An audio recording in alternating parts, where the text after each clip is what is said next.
देखेंगे कि अगर आपको बकरी पालन शुरू करना है और आप पूरी तरह से मेंटली प्रिपेयर हो कि भाई अभी मुझे बकरी पालन शुरू ही करना है, तो उस बकरी पालन शुरू करते समय आपके पास क्या क्या चीजों की जानकारी होनी चाहिए और आपके पास क्या क्या चीजें होनी चाहिए, ताकि एक बेसिक इंफ्रास्ट्रक्चर जब आप खड़ा करें बकरी पालन के लिए, तो उस वक्त आपको कोई भी कठिनाइयां ना हो। इसलिए ये वीडियो है। आशा करता हूँ जिन लोगों को बकरी पालन शुरू करना है उनको जरूर इस वीडियो से 100% फायदा होगा। और एक बात, इस वीडियो के शुरू में ही मैंने मेरा अपना व्हाट्सएप नंबर शेयर किया हुआ है। प्लीज इस नंबर पे कॉल मत कीजिए, सिर्फ व्हाट्सएप पे मैसेज कीजिए ताकि मैं आपको मेरे व्हाट्सएप ग्रुप में ज्वाइन कर सकूं। दूसरा और एक तरीका है मेरा व्हाट्सएप ग्रुप ज्वाइन करने का, वो कि इसी वीडियो के डिस्क्रिप्शन बॉक्स में मैंने मेरा व्हाट्सएप ग्रुप का लिंक शेयर किया हुआ है। आप उस व्हाट्सएप ग्रुप के लिंक से भी मेरा ग्रुप ज्वाइन कर सकते हो। और अगर आपको मुझे कॉल करके बात करनी है तो मैं एक बात क्लियर करता हूं कि मैं किसी भी कंसल्टेशन के लिए पेमेंट चार्ज करता हूं। इसलिए मैं आपको ये कहना चाहता हूं कि अगर आपको सच में जरूरत है तो ही मुझे कॉल कीजिए, लेकिन वो भी कंसल्टेशन पेड रहेगा। और मेरे जितना भी नॉलेज है मैं अपने मैक्सिमम अपने वीडियोस थ्रू देने का ज्यादा से ज्यादा प्रयास कर रहा हूँ, ताकि फ्री में हर एक आदमी को मेरा नॉलेज जो है वो मिल सके और उनको मेरे वजह से कुछ ना कुछ तो फायदा हो सके। तो चलिए दोस्तों, अभी शुरू करते हैं इस वीडियो के बारे में।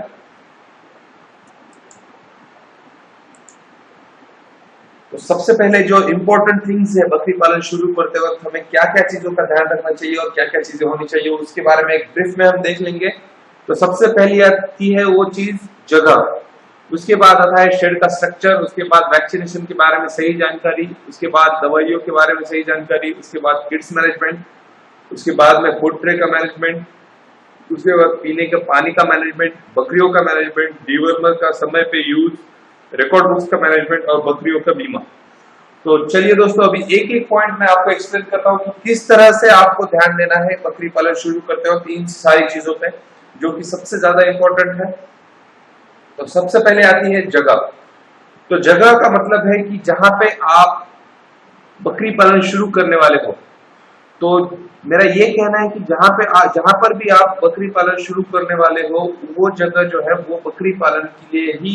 एक अच्छी जगह होनी चाहिए। अभी वो जगह किस तरह की होनी चाहिए इसके बारे में मैं आपको बोलता हूँ कि सबसे पहले जब आप बकरी पालन शुरू करना चाहते हो तो कम से कम इतनी जगह हो कि सपोज आप 10 बकरियां संभालना चाहते हो तो उनका फीड जो है वो वहां पे उग सके, या वहां पे आप उसका फीड का लिए भी कुछ अरेंजमेंट कर सके, इतनी जगह तो आपके पास होनी चाहिए। सपोज आप 100 बकरियां करना चाहते हो तो कम से कम 2 एकड़ जगह तो आपके पास होना चाहिए। तो ये कैलकुलेशन है जगह के। और दूसरी बात, आपकी जो जगह है वो बकरी पालन के लिए सुटेबल होनी चाहिए, यानी वहां पे आजू बाजू में कोई भी आदमी ऐसा कुछ पॉइजनस या कुछ जहरीला वगैरह कुछ ऐसा नहीं होना चाहिए, ताकि अगर आपकी बकरी कहीं बाहर चलने भी चली जाए तो वो अगर कुछ खा ले तो उसको कुछ ना हो। क्योंकि बहुत सारी जगह पे ऐसा हुआ है कि उन्होंने बकरी पालन तो शुरू किया, लेकिन कुछ आजू बाजू में कुछ फर्टिलाइजर्स का यूज होता है। जब इन लोगों ने बकरियां छोड़ दी तो बकरियां में जाके वो फर्टिलाइजर्स को चाट लिया, तो उसकी वजह से उनको फूड पॉइजनिंग हो और बकरियों की डेथ हो गई। तो ऐसा ना हो, इसलिए आप पहले जब आप जगह सेलेक्ट कर रहे हो तो एक बात ध्यान में रखिए कि वो जगह जो है बकरी पालन के लिए आपने जो सेलेक्ट की है वो कम से कम इतनी होनी चाहिए कि वहां पे अगर आपने 10 बकरियां रखी है तो 10 बकरियों का खाना भी वहां से पैदा होना चाहिए। अगर ऐसा नहीं होता है तो आप बकरी पालन के लिए कोई दूसरी जगह चुनिए, क्योंकि बकरी पालन में अगर आपको प्रॉफिट में रहना है तो उसका मिनिमम 50% का जो फीड है वो आपको ही वहां पे उगाना पड़ेगा। उसके बाद आता है शेड का स्ट्रक्चर। ये दूसरा सबसे इंपॉर्टेंट चीज है। जबकि आप बकरी पालन शुरू कर रहे हो तो आपको जो है वो जब उस बकरियों के लिए जो आप शेड बना रहे हो वो सबसे ज्यादा ध्यान देके बनाना है, क्योंकि ये जो चीज है शेड, ये हम बार बार नहीं बना सकते, एक बार बना दिया। इसलिए जब भी आपको अगर आपका बजट कम है तो थोड़ा रुकिए, जब आपके पास बजट अच्छा आ जाएगा उस वक्त आप बकरी का शेड बनाइए। लेकिन अगर आप कम बजट में एडजस्टमेंट करके शेड बनाएंगे तो आप उसे फिर से कभी दोबारा उस जगह को यूज भी नहीं कर पाओगे, और बाद में आपको जो दिक्कतें आएंगी उसकी वजह से आपको तो नुकसान होगा ही होगा, लेकिन उन बकरियों को भी नुकसान होगा, बकरियां भी बीमार हो जाएंगी। इसलिए ऐसा ना हो, इसलिए आपको ये एक बात ध्यान में रखनी है कि जो भी आप बकरी पालन के लिए शेड बना रहे हो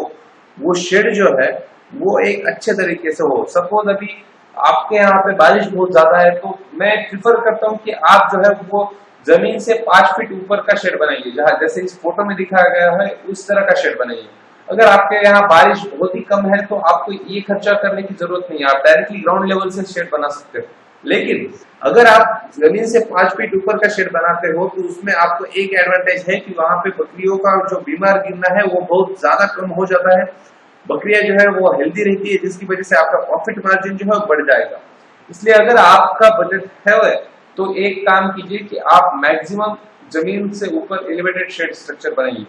और शेड स्ट्रक्चर बनाते वक्त किसी भी प्रकार की कंजूसी मत कीजिए, क्योंकि एक बार आपने शेड बना दिया तो बना दिया, आप बाद में वो शेड फिर से दोबारा नहीं बना सकते हो, और अगर बनाना चाहते हो तो आपने जो पहला खर्च किया है वो पूरा वेस्ट चला जाएगा। इसलिए जब भी आप बकरी पालन के लिए शेड बना रहे हो तो किसी अच्छे आदमी का कंसल्टेशन लीजिए। बहुत सारी कंपनीज अवेलेबल है जो शेड बनाने के लिए कंसल्टेशन प्रोवाइड करती है कि किस तरह से शेड बनाना चाहिए। आप ये सोचते होंगे कि नहीं है उनको क्यों पैसा देना है, लेकिन वो पैसा अगर आप दे दोगे तो वो आपके लिए फ्यूचर में प्रॉफिटेबल रहेगा,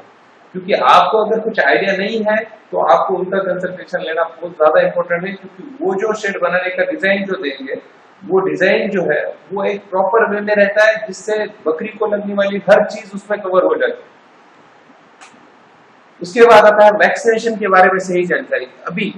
जब भी आप बकरी पालन शुरू कर रहे हो तो एक बात ध्यान में रखिए कि उसको बकरी पालन के लिए लगने वाली यानी बकरियों को लगने वाली सारी वैक्सीन आपको कहाँ पे अवेलेबल होती है, कौन सी वैक्सीन लगती है, किस महीने में उनको देना है, इसके बारे में आप पूरी तरह से जानकारी ले लीजिए। क्योंकि अगर आप बकरी पालन शुरू करोगे और बाद में वैक्सीनेशन के बारे में सोचोगे तो इसमें आपका बहुत सारा नुकसान हो जाएगा।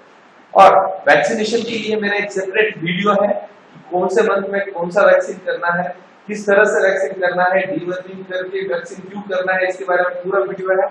आप पहले वो वीडियो देख लीजिए, उसमें से आपको सारी इंफॉर्मेशन मिल जाएगी। उसके बाद में वो जो वैक्सीन मैंने आपको वीडियो में बताए हुए हैं वो वैक्सीन आपके एरिया में कहाँ पे मिलते हैं इसके बारे में पहले पूरा इंक्वायरी कर लीजिए, और उसके बाद ही आप जो है वो बकरी पालन शुरू करेंगे सोचिए। उसके बाद आता है कि दवाइयों के बारे में सही जानकारी और उसका सही इस्तेमाल। अभी दवाइयों की सही जानकारी बहुत ज्यादा इंपॉर्टेंट है, क्योंकि अगर आप किसी भी तरह की ट्रीटमेंट करते हो तो वो उस बकरी को सुटेबल होनी चाहिए। यानी सपोज कुछ दवाइयां ऐसे हैं कि अगर आप वो यानी आपकी बकरी अगर प्रेग्नेंट है उस वक्त वो दवाई दे देते हो तो उस बकरी का डायरेक्टली अबॉर्शन हो जाता है। तो इसलिए आपको बकरी की दवाइयां के बकरी को लगने वाली जो भी दवाइयां हैं, जो भी इंजेक्शन है, उनके बारे में पूरा इंफॉर्मेशन होना बहुत ज्यादा इंपॉर्टेंट है। इसलिए आप जो है वो दवाइयों का पहला इंफॉर्मेशन पूरी कलेक्ट कीजिए। अदरवाइज इसके लिए हमने एक सोल्यूशन बनाया है कि हमारा एक मेडिकल कंसल्टेशन का टीम है। अगर आप इंटरेस्टेड हो कि बकरी पालन शुरू करना है अगर आपको, तो आप जो है वो बकरी पालन के लिए मेडिकल कंसल्टेशन के लिए आप रजिस्टर हो जाइए। 1 साल का फीस सिर्फ 500 रुपए है, उसमें हम आपको पूरी तरह से मेडिकल कंसल्टेशन प्रोवाइड कर देंगे। मेडिकल कंसल्टेशन के लिए कैसे रजिस्टर होना है उसके बारे में एक वीडियो है, और अगर आपको वीडियो नहीं मिलता है तो मेरा व्हाट्सएप नंबर मैंने शेयर किया हुआ है, आप मेरे व्हाट्सएप के ग्रुप में ज्वाइन हो जाइए, वहां पे क्वेश्चन पूछे, आपको वहां पे भी आंसर मिल जाएगा। उसके बाद आता है किड्स मैनेजमेंट, यानी जो बच्चे हो रहे हैं आपके शेड में उनके लिए भी आपको पहले से ही तैयारी करके रखनी है, क्योंकि अगर आप बकरियां लाओगे, बकरी पालन शुरू कर देंगे, उसके बाद बच्चे होंगे और उसके बाद अगर आप उन बच्चों के लिए मैनेजमेंट कुछ तैयारियां करना शुरू कर दोगे तो उसमें आपके कुछ ना कुछ बच्चों की डेथ होने की बहुत ज्यादा पॉसिबिलिटी होती है, क्योंकि बच्चों जो है वो बहुत नाजुक होते हैं, उनको पहले 1 महीने तक बहुत अच्छी तरह से संभालना पड़ता है, और ये जो बच्चे हैं वो किस सीजन में पैदा होते हैं उसके ऊपर भी उनका लाइफ जो है वो डिपेंड होता है। इसलिए आपको पहले बच्चों के लिए एक आपके शेड में स्ट्रक्चर खड़ा करना चाहिए, जिसकी वजह से आपको जो है कोई भी किसी भी प्रकार का नुकसान या कोई भी कुछ ना यानी आपका जो नुकसान है वो ना हो। उसके बाद आता है फूड ट्रे का मैनेजमेंट। अब ये फूड ट्रे का मैनेजमेंट मतलब क्या है कि जब भी आप कोई यानी बकरियों का शेड तैयार करने की सोच रहे हो उस वक्त आपको जो है वो बकरियों के खाने के लिए जो आप ट्रेस रख रहे हो वो बच्चों के लिए अलग से, बड़ी बकरियों के लिए अलग से, प्रेग्नेंट गोट्स के लिए अलग से, और जो बकरे हैं बड़े मेल गोट्स उनके लिए भी अलग से ट्रेस बनाने पड़ते हैं, उनके हाइट के हिसाब से ट्रे बनाने पड़ते हैं और सबके लिए अलग अलग ट्रे बनाने पड़ते हैं, क्योंकि मैंने आपको पहले ही मेरे वीडियो में बताया हुआ है कि अगर आप ऐसा नहीं करोगे तो आपको जो है वो मैक्सिमम उसमें नुकसान हो सकता है कि जिसमें आपका यानी कोई प्रेग्नेंट गोट्स का अबॉर्शन होना या फिर बच्चों का ग्रोथ यानी जो बच्चे हैं उनका ग्रोथ अच्छे से नहीं होना, ये जो नुकसान है ये आपको फूड ट्रे का मैनेजमेंट अगर आप प्रॉपरली नहीं करते हो तो हो सकता है। उसके बाद आता है पानी का, पीने का जो पानी है उसका मैनेजमेंट। यानी मैंने पहले ही बताया है कि पीने के पानी का मैनेजमेंट हर एक जानवर को बहुत ज्यादा इंपॉर्टेंट है। सबसे पहले आपको ये ध्यान में रखना है कि आपका जो पानी जो आप बकरियों को दे रहे हो वो एकदम अच्छा हो, वो एकदम स्वच्छ हो, उसमें कोई किसी भी प्रकार के बैक्टीरिया ना हो, फंगल ना हो, जिसकी वजह से आपके बकरियों को लिवर का कोई इन्फेक्शन ना हो। और जो जिस बर्तन में आप पानी रख रहे हो वो उसे आप दिन में 2 बार, कम से कम 1 बार तो आपको धोना ही धोना है, ताकि वो उस बर्तन में यानी फंगल और बैक्टीरिया पैदा ना हो, जिसकी वजह से आपको बकरियों का जो हेल्थ है वो अच्छा रहेगा अगर अगर आप बर्तन अगर साफ रखते हो तो। उसके बाद आता है बकरियों का मैनेजमेंट। अभी बकरियों का मैनेजमेंट किस तरह से करना है उसके बारे में एक वीडियो है, उसमें मैंने ऑलरेडी बताया हुआ है कि मेल गोट्स का मैनेजमेंट कैसे करना है, बकरियों का मैनेजमेंट कैसे करना है, प्रेग्नेंट गोट्स का मैनेजमेंट कैसे करना है, और जो बकरियां जिन बकरियों की डिलीवरी हो चुकी है उनका मैनेजमेंट किस तरह से करना है, इनके बारे में मेरे सेपरेट वीडियोज हैं, वो आप देख लीजिए, उसमें से आपको इस बारे में पूरी इंफॉर्मेशन मिल जाएगा। उसके बाद आता है डीवर्मर का समय पर यूज। इसके बारे में फिर मैंने एक सेपरेट वीडियो बनाया है, क्योंकि ये बहुत ज्यादा इंपॉर्टेंट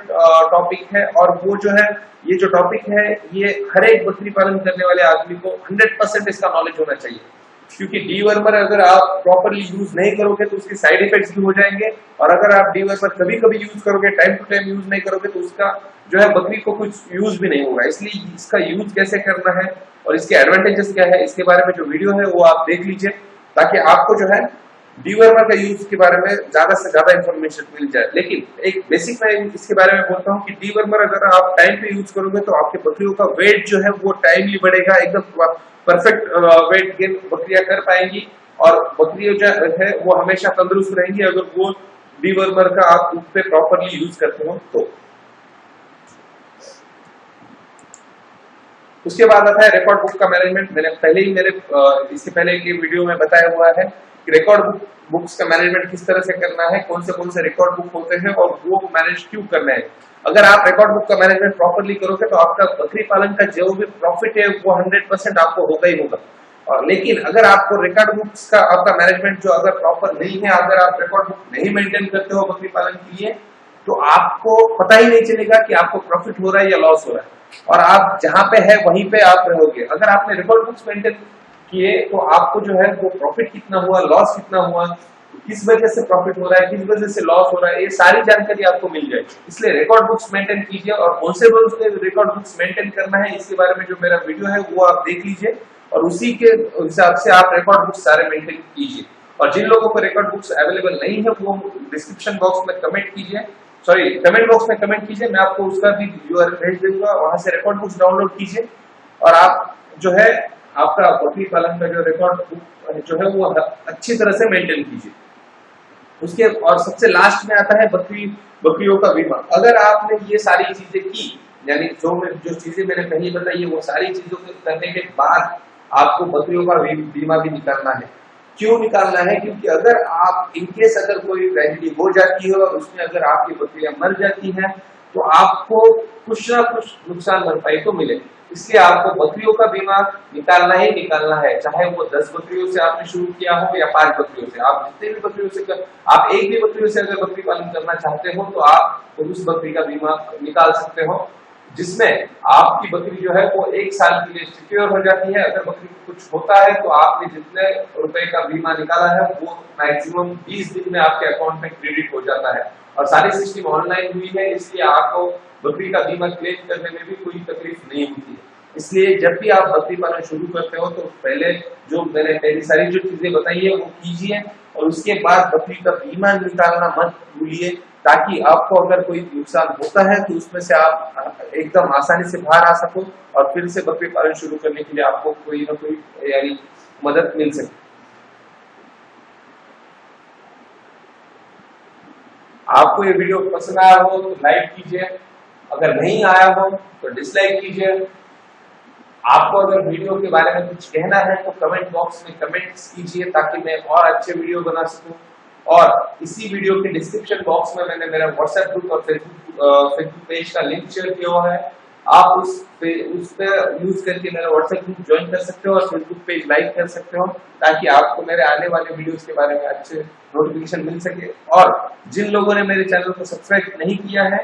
उनको मैं अपील करता हूँ कि मेरे चैनल को सब्सक्राइब कीजिए ताकि आपको जो है, और चैनल को सब्सक्राइब करने के बाद सब्सक्राइब बटन के साइड में जो बेल का आइकॉन है वो भी क्लिक कीजिए ताकि आपको मेरे आने वाले हर वीडियो का नोटिफिकेशन मिलता रहे और मैं इसी तरह से आपको नई जानकारी बकरी पालन के बारे में देता रहूं। धन्यवाद।